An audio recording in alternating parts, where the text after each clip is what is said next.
இன்னைக்கு எங்க வீட்டுல 1/2 கிலோ மட்டன் எடுத்திருக்கேன். அதை செய்ய முறையில அம்மா முறையில செஞ்சு காட்டுறேன். குக்கர்ல வைக்க கூடாது, குண்டான்லதான் வேக வைக்கணும். நான் வேக வச்சிருக்கேன், பாத்துங்க. ஃபர்ஸ்ட் வெந்நீரை கொதிக்க வச்சு கொதி வந்த பிறகு கறி அள்ளி போட்டு இஞ்சி தட்டி கொஞ்சம் எண்ணெயை ஊற்றிட்டோம்னா நல்லெண்ணெய பொங்கி வராது. வெந்த பிறகு இந்த பாருங்க, நாட்டு வெங்காயம் 200 கிராம் அரிஞ்சு வச்சிருக்கேன், பாத்துங்க. செய்யும் முறை 200 கிராம் தக்காளி வச்சிருக்கேன், பாத்துங்க.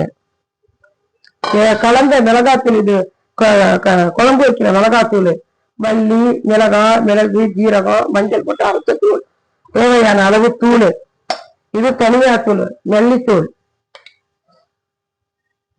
2 ஸ்பூன் போட்டுக்கலாம். இது மஞ்சத்தூள், தேவையான அளவு உப்பு. இது நல்லா வெந்ததுக்கு அப்புறம் ஜீரகம், மிளகு, பெருஞ்சீரகம், தேங்காய் அரைச்சி போடணும். அதுல கொஞ்சம் கொஞ்சம் ஒரு 20 கிராம் ஜீரகம், 20 கிராம் பெருஞ்சீரகம், உங்களுக்கு தேவையான அளவு தேங்காய், கொஞ்சம் பூண்டு தட்டி போட்டு வெங்காயம் போட்டு நல்லெண்ணெய் ஊற்றி பட்டைக்கிராம் போட்டு தாளிச்சிங்கன்னா குழம்பு அருமையா இருக்கும்.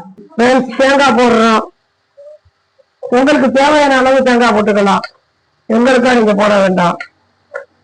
அவங்க வெட்டி பூண்டு, பெருஞ்சீரகம், ஜீரகம், விழுது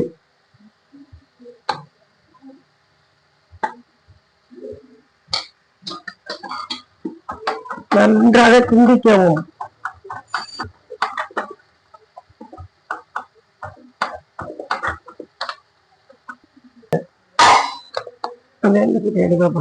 கறி குழம்புக்கு நல்லெண்ணெய் செக்கெண்ணெய் ஊத்தணும்.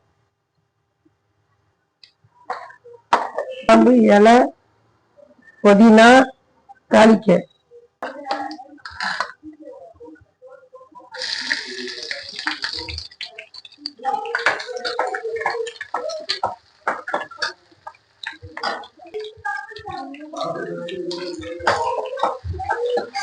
சின்ன வெங்காயம், பட்டை, கிராம்பு, புதினா வேணா போட்டுக்கலாம், தேவையில்லைன்னா இல்லை.